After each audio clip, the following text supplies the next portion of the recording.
Hello everyone, this is Hakaym and welcome back to some more World of Warships, and today is a special episode and we are showing off 5.12.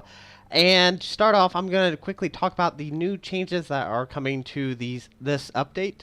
One is due to the economics. They are testing out, I'm reading from World of Warships. We're testing more equitable calculation of XP and credits earned in battle by taking the following factors into account. Enemy ships and squadrons spotted, damage caused by allies to enemies spotted by you, potential damage dealt / received. So, kinda, it sounds to me like it's gonna be similar to what World of Tanks does, where if you spot someone and your allies do damage to that enemy, then you get some experience and credits from that. So that's kind of a cool idea. There's also more of a no reward, basically a penalty for people who just go into battle and then don't do anything. So they won't receive the reward if the ship does not move or does not cause any damage, or if the ship this was apparently previously if they left the game before they died, they did not get as much credits and experience. There is a new map called Shards. I did just take a look at it, and it looks really cool. It's designed for tier 7 through 9. It's actually a really cool design. I'll try to pop up an image of it if I can. If not, I'll try to find something. There's also game balance changes, which is actually a big thing. Armor thickness of standard tier 8 through 10 battleships was increased. This allows the players to penetrate these ships in their bows when using large caliber AP shells. So essentially it means it's more easier to penetrate bow on ships like North Carolina or Yamato, even though Yamato still has fairly decent armor. So basically they're wanting players to actually get in. Now my only issue with that is the credits issue. If you don't do a lot of damage, then you lose money. And that's kind of my issue with tier 10s, is you get up to that tier and then you kind of want to just have fun with that tier, but it's so expensive to run. So that's kind of my issue with this. They also are decreasing and nerfing the Soviet destroyers Udaloy and Hoboloshk by decreasing the fire range, increasing the loading time on their guns, which is very sad to say because I am making my way up to the Udaloy. Let's see. Regular tier 8 through 10 cruisers can now set steering gears modification 3 in their 6th slot, minus 40% to rudder shift time and minus 80% to the steering gears repair time. So this is hopefully gonna help higher tier cruisers survive a little bit longer, more easy to dodge and whatnot. They're also adding interface changes, which I am so thankful because I hate the map that Wargaming has. It blocks out that section of the map, or that section of the screen. So that's why normally I always go for Aslan's mod, and I get that transparency map because I like to actually see what's happening over there. You can see if torpedoes are coming and whatnot. So they're adding adjustment on the water transparency of the minimap, finally, and they're adding 5 new reticles created by players. So that's a few things that they are doing to the game. Hopefully that, guys, kind of helped you guys understand what is here in Update 5.2. And now we're going to take a quick look at the new, or will be coming soon, British cruiser line. And I am looking forward to them. I'm kind of excited for them, but I think they're, well, I don't want to say they're overpowered, but as you will see in the replay, I do think that they need a little bit tweaked. But anyway, we're just going to show off quickly the line and kind of talk about kind of ideas. I don't have the stats on them, so this is basically from what I've seen and what I've heard and what I've read and all that stuff. So starting off is the tier 1 Black Swan. Nice little ship. She has 2 main guns in the front, 1 main gun in the back. Next is the Weymouth. Tier 2, this is, let's see how many guns she has. This is the only bad thing, is I can't really show off the stats, but it looks like she has 5 main guns she can bring to starboard, so that is 8 guns total. and we actually can take a look at the armor. And one thing I do want to point out is the armor throughout the tiers. So tier 2, not much armor. That's usually what you expect. Now we move on to the Kaladin, which is the tier 3, and this is actually kind of interesting. She has 1, 2, 3, 4 main guns, but they're all broadside. There's 2 in midship, so the only way you can actually bring them all out is if you are broadside. She does have torpedoes. I don't think the Weymouth does. I highly doubt the Weymouth does. No, it does not. So the Kaladin does have torpedoes, and hopefully they're decent. Next is the Danae, which I'm hoping I'm pronouncing this right. I kind of looked at the pronunciation beforehand. She has, once again, midline. Let's see, that's 4, 5, 6 turrets. So, kind of, I don't want to say similar to the Omaha. The Omaha was, you had more turrets on both sides than, or sorry, not the Omaha, the Phoenix, which is actually the same design as the Omaha, but you had 4 turrets, or you had turrets on both sides, so you can always fire broadside. And you do have triple torpedo launchers, it looks like. Or is that quads? Nope, it is triple torpedo launchers. And it looks like you have 2 on port and 2 on starboard. And the armor, you can see there's a nice big citadel, very similar to what the Phoenix is. Let's go on to the Emerald real quick. And the Emerald has the same layout. Once again, very similar to the Omaha. Her turrets, it looks like they're once again... No, actually, they switched from being mid-central line to actually being on different sides. So 2, 3, 4, 5, and then that's 7. So 7 guns, bring 5 guns to bear whenever broadside. So looking good so far, very similar to how the American line is.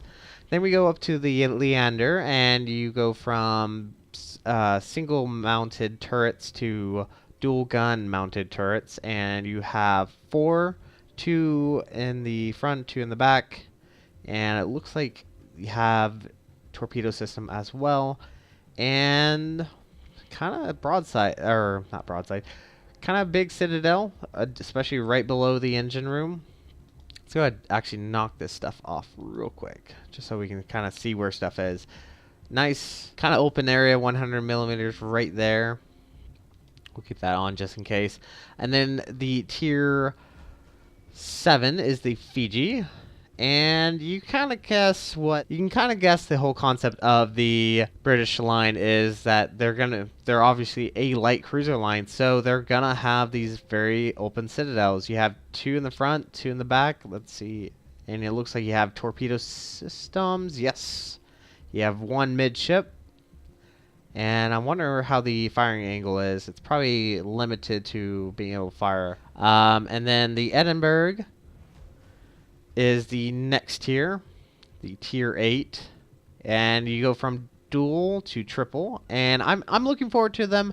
My main issue right now is going to be possibly the high, well, I don't want to say the high rate of fire, but also the smoke screen, as you will see in the replay. But once again, you have a nice big old citadel. Then the next tier is the Neptune, which is the tier 9. And you go from that to having a big citadel right above the waterline. And then the Minotaur, which is the tier 10 British cruiser. Big old citadel sitting right above the waterline. Now if we say compared to the Zhao, let's go ahead and bring up the Zhao real quick. You can see that the citadel is, yeah, there's a little bit above the water, not a lot, but the Minotaur has quite a bit above the waterline. Not just a little bit like how the Zhao is. Now if we take a look at the Des Moines, yeah, it has fairly high citadel, has actually quite a bit, but its armor is a little bit thicker. It's 152 millimeters. So light cruiser line of the British cruisers, I am definitely looking forward to it, but I think it needs tweaked. But that's my opinion, and as you will see in the replay, as to why I think this. But I will see you guys in the replay. See you there. Alright everyone, welcome back to the replay, and we are currently in our Fubuki, and like I was saying previously, British cruisers are extremely annoying, especially when you're a destroyer. So right now we are playing on Warriors Path. On our team we have a Ismo, North Carolina, 2 Turpets, a Bismarck, Rune, Kutuzov, Pensacola, Benson, Fubuki, Mahan, and Hatsuharu. On the enemy team, there is an Iowa, North Carolina, 3 Turpitses, a Fubuki, Hipper, a Belfast, which is the Tier 7 British cruiser, Benson, Fubuki, Mahan, and Hatsuharu. So, right now, British cruisers are extremely overpowered as far as being very dangerous for destroyers, which, I mean, as the meta of the game right now, destroyers pretty much rule. A lot of people, you'll see a lot of destroyers in a game, and they can, if they really want to, stay out of vision and just torpedo, depending on what nation you go with. But all the same, destroyers are the meta of the game right now. So we are currently moving off to B, and it's gonna get a little bit crazy right now. So I don't know. I think British cruisers, yeah, they're nice. They're very lightly armored. But here's 2 things about them. They have a smoke generator.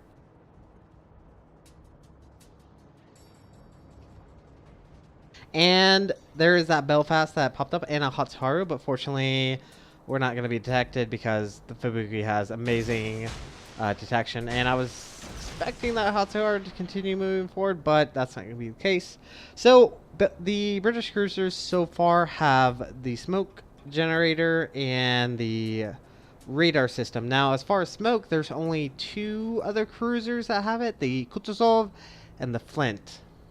And the Flint was basically a gift ship for people that got first ranking last season on ranked battles. But right here, I think we're gonna be probably scanned. I'm trying to remember, but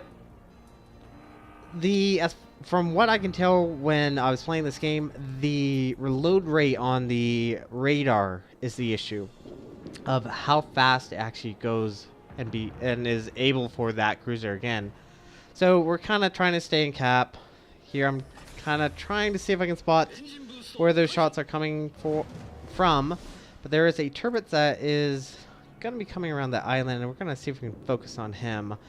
And do keep in mind that Belfast did lay that second layer of smoke back behind, and their smoke stays around for a little while, probably a good minute or so, roughly. So that Tirpitz is going to be coming around the island. Probably not a very good idea. We'll see how these torpedoes run. So I will say I'm looking forward to the cruisers on the British line. I think they're going to be an interesting addition. They're going to be extreme. They are technically a light cruiser. So compared to, say, the Japanese, not the British, Japanese, American, and the German line, they're all going to be heavy cruisers, especially later tiers. And there we go. We got 3, but you can see we are being detected due to the Belfast. So that means we probably need to get out of here as quickly as we can. And I think that was the Hatsuharu, actually. I think that's going to be their role, is a lot of the major lines, those 3 nations, the Germans, the Japanese, and the Americans, they lose their light cruiser class around tier 6 and 7. Roughly. It just depends on the nation. And so, honestly, we don't see that high reload speed, that high, basically anti-destroyer. Yeah, cruisers can definitely take out destroyers fairly easily, but a lot higher tiers have a very long reload rate. And wow, we took massive damage from our ally in the Ismo. Our friendly Ismo did that. Just so you know. I don't know why, but he shot us. That Ismo shot us. I was like, are you fucking kidding me? So the Russian cruisers, as far as I can tell, from the at least the tier 8. I don't know how the tier 9 and tier 10 operate, but the Russian line are similar to the light class cruisers. They're obviously very lightly armored, and they have a very high reload rate, so they're great anti-destroyers. So my thinking from what I've seen and from kind of what I've read is that British cruisers are going to be like this all the way up. And I don't know their gun calibers. I don't know anything as far as that value goes. So we'll see how it kind of goes. I know currently they're actually being postponed for testing because they were wanting to rework the rework the stats on the British line. Now I don't know if it's because of complaints from people who have fought against British cruisers and kind of have seen how quickly they reload on their radar and their smoke. So I don't know at this time. Now we do we do run into a Benson fired, or not Benson, a Mahan fired our torpedoes. I think he's actually gonna dodge these if memory serves me. Yep. He sees them and he's able to slow down. And once again, we are detected by radar. And I'm pretty certain that's radar. Fortunately, I don't know the range. I'm going to say the range is probably around 8-ish kilometers. Roughly. From kind of what I kind of am guessing. Because I'm guessing on the Kutuzov and how far the Kutuzov was from the Belfast. So that's kind of my estimate. But the Kutuzov does go down, which is unfortunate, but he does take out the enemy Mahan, which is lovely. So this is kind of where I'm trying to think how British cruisers are going to be playing, because the American line has radar, and I'm trying to think if the Russian line gets it. I don't know if the Russian line gets it, honestly. I thought they had hydro. I'm going to have to go back and double check this. But the American line, the radar is very quick. It's usually about 20 seconds lasting, and it takes well over 2-3 minutes just for it to be able to use again. And so this idea of on the British cruiser line is where they're going to be pretty much that aspect of being able to put out that radar at a much higher rate than previously, than say the American line.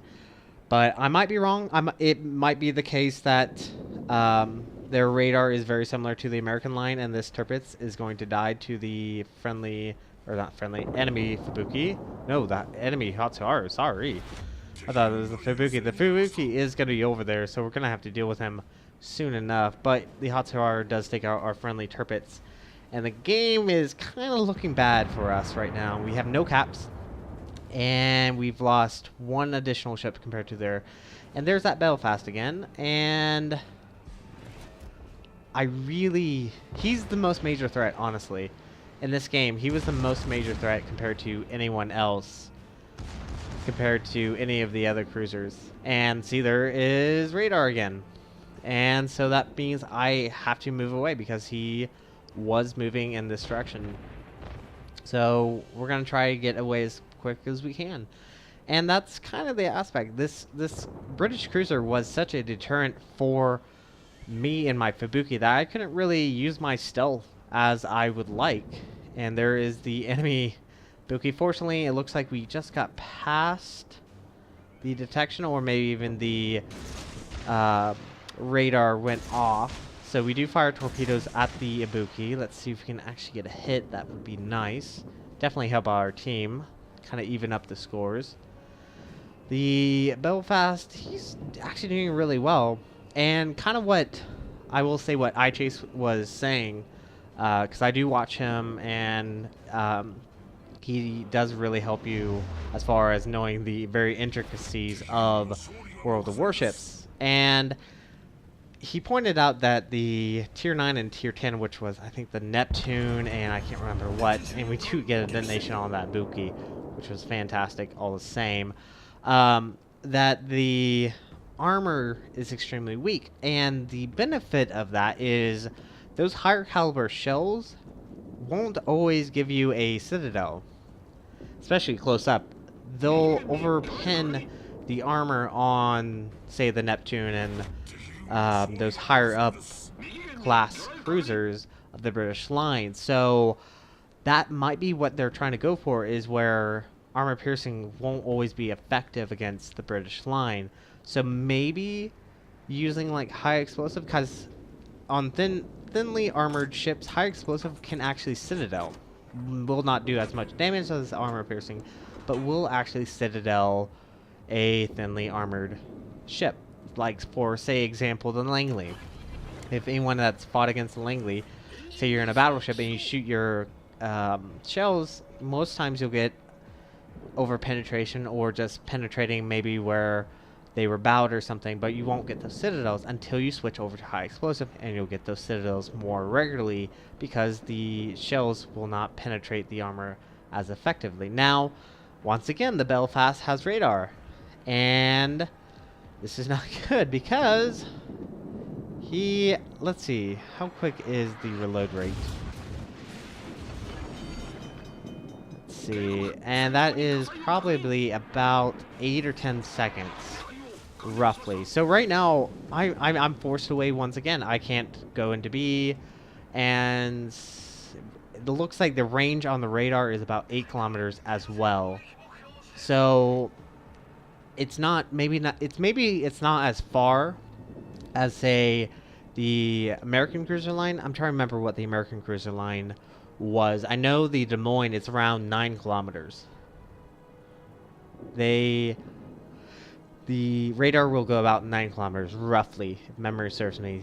But the British cruiser, at least as far as the Belfast, I'm trying to remember, the Americans don't get radar until Tier 8 at the New Orleans. And I'm trying to remember what the range on that is. I want to say it's around maybe 8 or 9. So maybe that's the factor, is that they have high reload, but they don't have that long range as American cruisers are. I might be entirely wrong, but that's kind of the aspect of what it feels like. And so maybe that's one thing. And like I said, it's a great deterrent against destroyer class, or destroyers, period. Because you've seen how many times I've tried to go to B or get close, torpedo, and am forced away because of the British cruiser, of the Belfast, not because of a enemy destroyer. I've seen the Hatsuharu maybe a few times, but it was almost always that Belfast that actually was detecting me. So here you can see I moved to C, and I'm kind of keeping my distance because I didn't know where that Belfast went. I didn't know if he was actually moving to C, but it looks like he's currently taking on the Tirpitz, but he does go down to the friendly Tirpitz, which I highly thank you to friendly Tirpitz, because, oh my word, he was super annoying. And that's kind of the way it is at the moment, is the fact that that's how I think the British cruisers are going to be playing. They're going to be a great anti-destroyer deterrent. Really force destroyers away, which I kind of have to say, destroyers, as of late, is still a meta of the game, but a lot of people have been pushing, saying destroyers are overpowered, yada yada yada. So Wargaming came out with a lot more stuff, such as radar. They came out with, well, obviously they had carriers. Carriers, if there is a carrier in the game, can spot destroyers. And so they've also nerfed Russian cruiser line, which Russian destroyers had that aspect of having that very lower stealth, and was able to invisify, and that became a very obvious an obvious need of nerfing. But so I'm not saying this is the wrong step, but I do say the British cruisers kind of feel overpowered at this point. From what I've seen with the Fubuki, it made this aspect of the destroyer job of being sneaky and getting close, using your torpedoes, doing those devastating strikes, made it a lot more difficult. I'm not saying that's a bad thing, but I kind of feel like the British cruiser line at this moment, it's a little overpowered. But we'll see if they decide to keep this in. And it's not entirely a bad thing because destroyers, like I said, is the meta of the game at this time and being. So it's kind of needed. But anyway, that's kind of my thought on the British cruiser line so far. And we're going to end this off with a last kill and finishing the game. So we go down, but anyways, hit the like and subscribe button. You guys have a great and fantastic day. Zaijian.敵駆逐艦撃沈